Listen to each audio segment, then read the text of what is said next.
The 10 best Harley-Davidson motorcycles ever made. The Harley-Davidson Motorcycle Company has been manufacturing motorcycles in the U.S. since 1903, even surviving the Great Depression, via time. It has been a company with many owners over the years, and threats of bankruptcy just as numerous.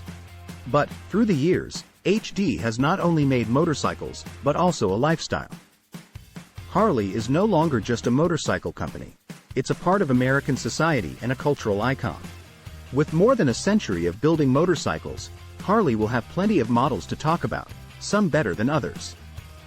There was a time through the years spanning from 1969 to 1981 when the company was owned by AMF, which is most closely associated with bowling balls and equipment. This is also the period when most Harley owners will say the quality had gone so far downhill, it fell into a ravine.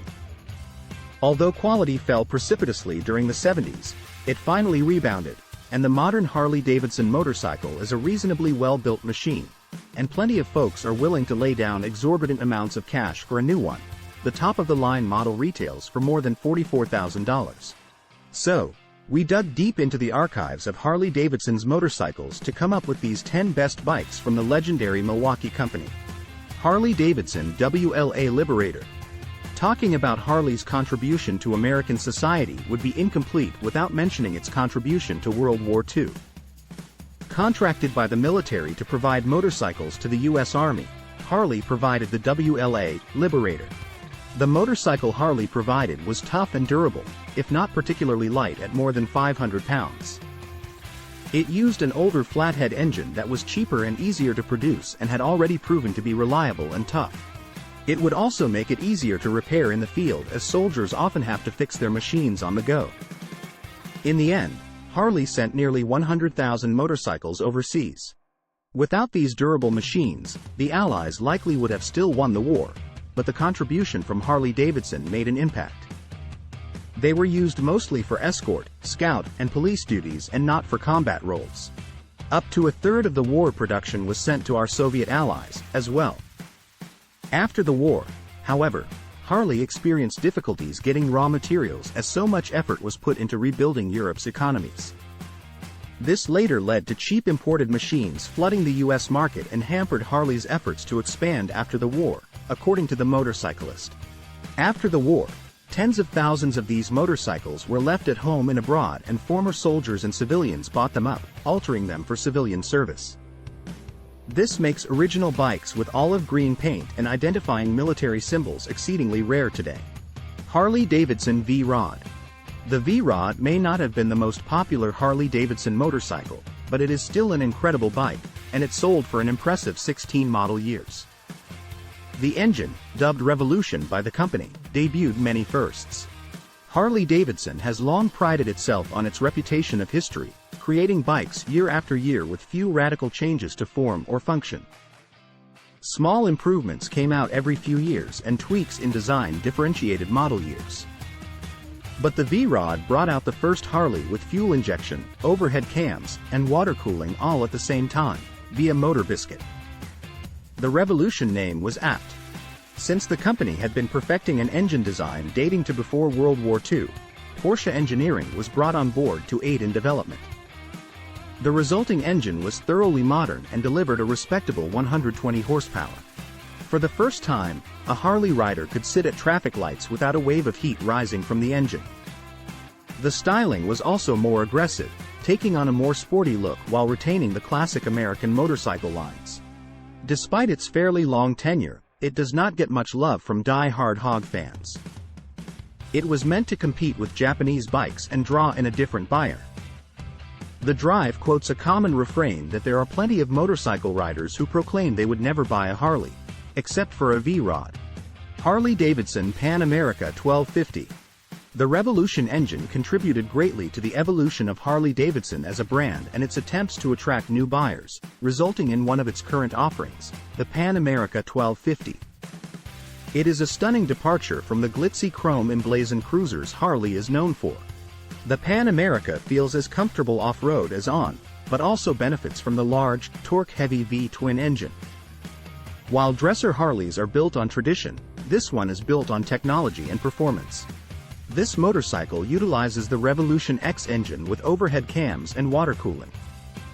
It sits tall and has a large travel distance for the adjustable and adaptable suspension to help it tackle rugged terrain.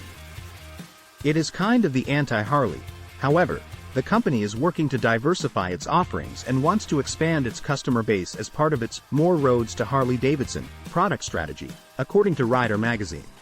The Pan America also opts for a full digital display over gauges and offers a range of settings to riders. It is yet to be seen whether this will achieve the goals of the company, but if this kind of bike is what can be expected, Harley should be seeing a new breed of buyers to the brand in its next chapter. Buell Motorcycle Company. To be fair, Buell motorcycles are not Harley-Davidson motorcycles, but they were inextricably linked for many years. Eric Buell was an engineer at Harley-Davidson and originally created a motorcycle just for racing. That eventually grew into a manufacturing business, of which Harley-Davidson bought a sizable interest in 1993, and then 98% ownership in 1998. Throughout its existence, Buell produced road-going motorcycles of a sports racer variety using Harley V-twin air-cooled engines, via Motorcycle News. The bikes were sold as a companion brand to Harley, providing an option for customers looking for something other than the cruiser and touring bikes typical of HD. Buell bikes featured many innovations such as making the engine part of the frame, turning part of the frame into the fuel tank, and using a unique braking system with the disc connected to the outer rim of the wheel. While the bikes often sold better than Buell's expectations, they often did not fit in well within the Harley family. CEO Keith Wandel is said to have remarked about Eric's racing hobby, and asked why anyone would even want to ride a sport bike, showing a clear lack of understanding of the motorcycle market as a whole, via Motorpedia. Despite producing some clever bikes and being the only American manufacturer of sport bikes, Harley closed up shop in 2009 and Buell motorcycles ceased to exist. However, Eric Buell is back with a new line of motorcycles coming in 2024. HarleyDavidson XR750.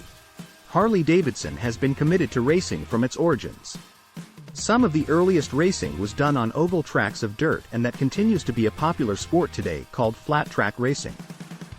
While the early days would have motorcycles coming straight from the factory and set to race, once the manufacturing and the racing matured, purpose-built machines would follow. Harley made flat track machines for years, but it was the XR750 that became a legend. It was presented by Harley for racing in 1970, according to Silodrome. It was an immediate success and went on to dominate the sport for decades. In the period from 1972 to 2008, it won 29 of 37 AMA Grand National Championships. The bike's best-known publicity came from its use by Daredevil superstar Evel Knievel in his death-defying stunts. It is a competition machine and not offered through dealers, nor is it listed on the company website, but it has been an important part of Harley's history. It stayed in production until being replaced by the water-cooled XG750R in 2015. HarleyDavidson Fatboy. Fatboy joined the Harley-Davidson lineup in 1990 and has been a mainstay for the brand ever since. Characterized by its low riding position, wide front forks, and fat tires, it is a great cruiser bike for the rider who does not want the extra bulk and weight from a full touring model, but wants something more substantial than a Sportster. The Fatboy is part of the Softail family and uses a clever hidden rear suspension to give it the look of old bikes with a rigid frame. In addition to the thick shocks, early Fatboys are distinguishable by their solid disc wheels, although the current lineup uses slotted wheels with a diminished disc in the center. According to Motorcycle News, the company in the 80s was languishing and struggling to find growth, relying on its heritage in designs and failing to refresh the styling. Willie G. Davidson, the grandson of one of the company founders, came up with this new look as a fresh take on the cruiser bike with a clean look that highlighted all the best of the classic Harley style. It worked and helped with a resurgence in cruisers in the 90s. It did so well that it has been in the lineup ever since. Livewire 1.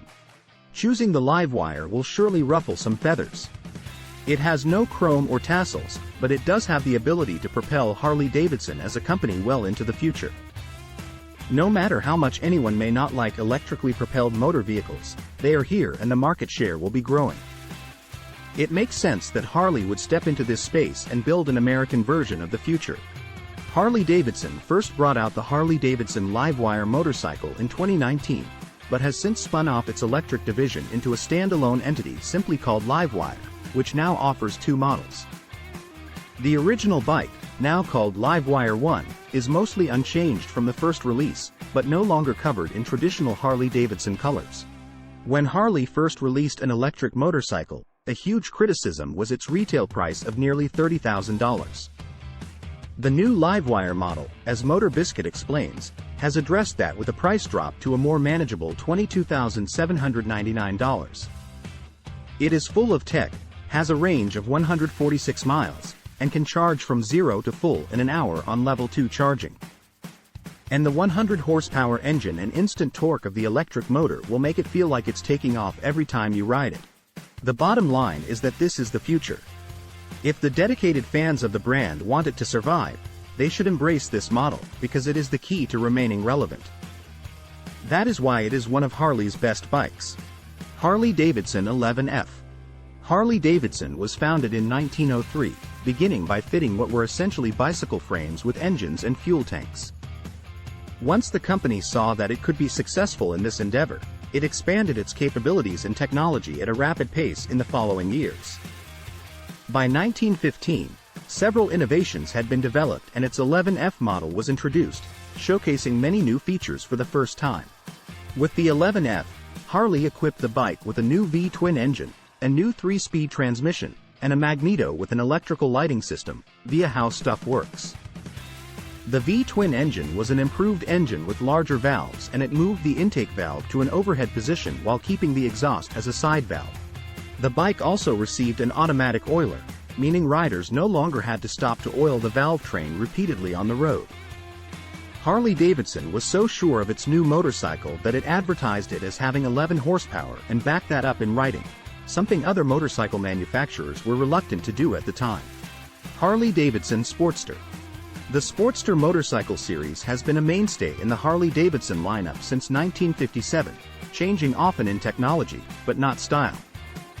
From the start, the Sportster was the mid-size offering from Harley with its OHV 883cc engine, upgraded from the 750cc Flathead K model it replaced. It was a response to the lightweight British bikes being imported at the time from Triumph, BSA, and Norton, via Ultimate Motorcycling.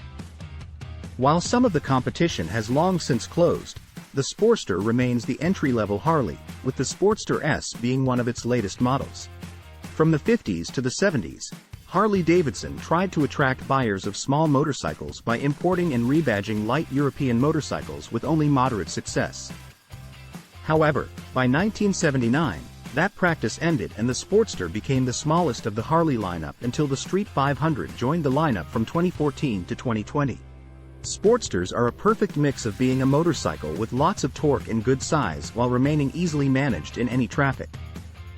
They're also great for those who like to ride, but have no need for open road touring.